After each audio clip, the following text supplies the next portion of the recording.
السلام علیکم ورحمۃ اللہ وبرکاتہ۔ میں آپ سب کا اس پروگرام میں استقبال کرتی ہوں اور اللہ کا شکر ادا کرتی ہوں کہ اس نے ہمیں اس پروگرام میں حاضر ہونے کی توفیق دی۔ میں آپ لوگوں کے سامنے علم اور قرآن کی اہمیت سے متعلق کچھ باتیں پیش کرنا چاہوں گی۔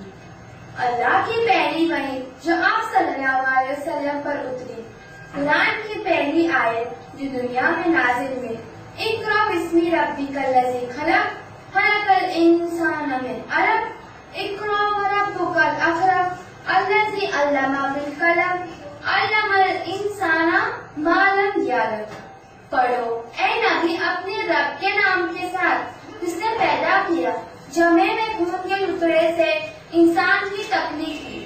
پڑھو تمہارا رب بڑا کریم ہے جس نے قلم کے ذریعے علم سکھایا، جس نے انسان کو وہ علم دیا جو وہ نہیں جانتا۔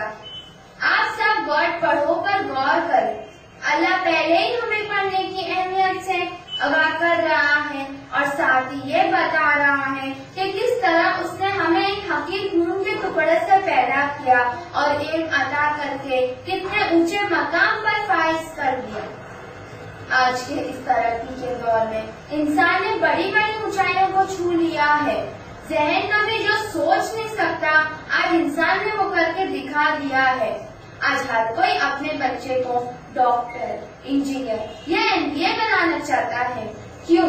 کیونکہ ہمیں علم کی اہمیت اچھی طرح پتا ہے۔ ماں جس نے کسی وجہ سے اپنی تعلیم مکمل نہیں کی یا جو پڑھنا لکھنا نہیں جانتی، وہ بھی اپنے بچے کے پیدا ہونے سے پہلے ہی اس کی تعلیم کی فکر کرنے لگتی ہے اور اس کے لیے اچھے سے اچھا اسکول اور اچھے سے اچھے ٹیچر کی تلاش کرتی ہے۔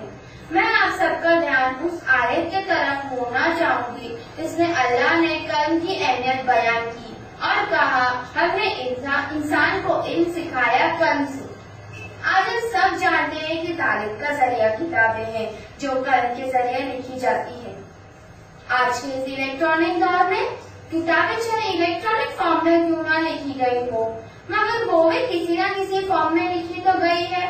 ہم شاید یہ سمجھ نہیں پا رہے ہیں کہ اللہ نے کیوں پہلی آیت میں پڑھنا، علم اور قلم کا ذکر کیا، کیونکہ وہ ایک ایسی کتاب عطا کرنے جا رہا تھا جو علم اور ہدایت کا سمندر ہے، جسے اس نے پہلے ہی لکھنا لوح محفوظ میں رکھ دیا ہے۔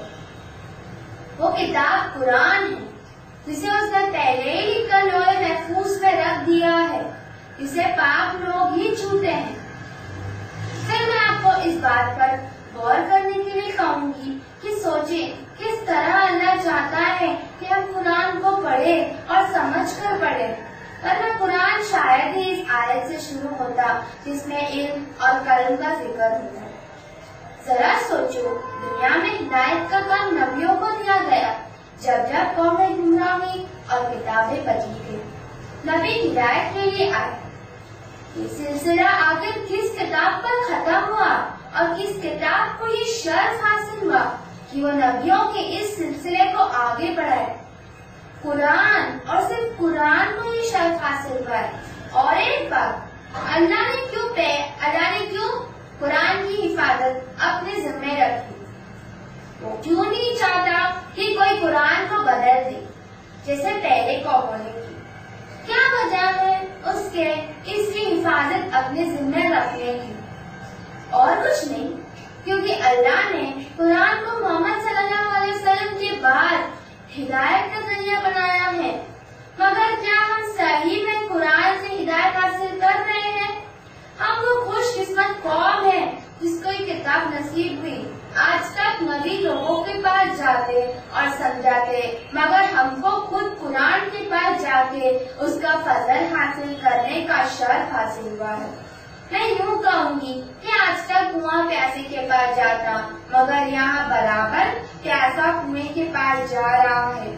ماشاءاللہ، کس طرح اللہ نے ہم کو دگنا فائدہ عطا کیا، خود قرآن تک پہنچنے کا اور قرآن کو سمجھ کر پڑھنے کا۔